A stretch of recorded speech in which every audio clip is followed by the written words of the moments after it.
Je laisse donc chacun juge des conclusions à tirer de ces explications. On peut dire au choix que le vice-président s'est trompé dans la prise d'information sur la participation de l'Alliance patriotique à ce scrutin, il peut s'être trompé, ou bien qu'il a délibérément voulu confiner l'Alliance patriotique à une dimension tribale. Dans le premier cas, il s'agirait d'une erreur due à la faiblesse de son service de communication, signe d'une légèreté regrettable, sur un point aussi important, alors que dans le second cas, nous serions en face d'un pitoyable mensonge. J'ai soutenu le président pendant la transition et il a toujours mon soutien. Je tiens à le dire clairement. Mais je suis aussi partisan de ce que les principes et les valeurs restent notre guide.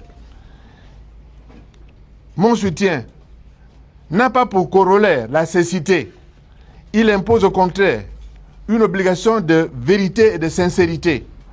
Il faut donc revenir au texte du communiqué du président de la République avant le scrutin et à l'affirmation claire des principes et des valeurs qu'on y trouve, à savoir la volonté d'équité du processus électoral, la transparence.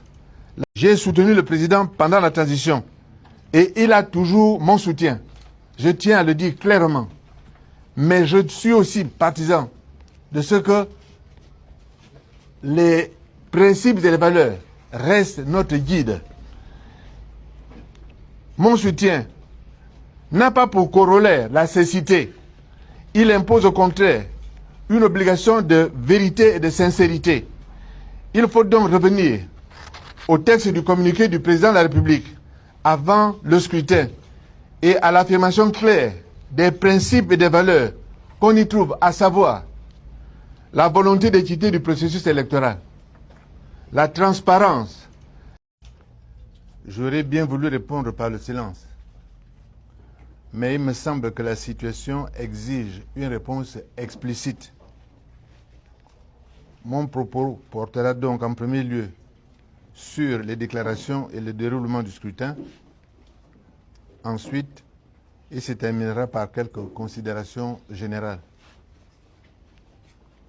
Au sujet des déclarations du vice-président Séraphin Mounouga. Les déclarations du vice-président de la République sur les élections qui viennent de se tenir et les leçons de civisme qu'il me donne m'ont d'abord amené à relire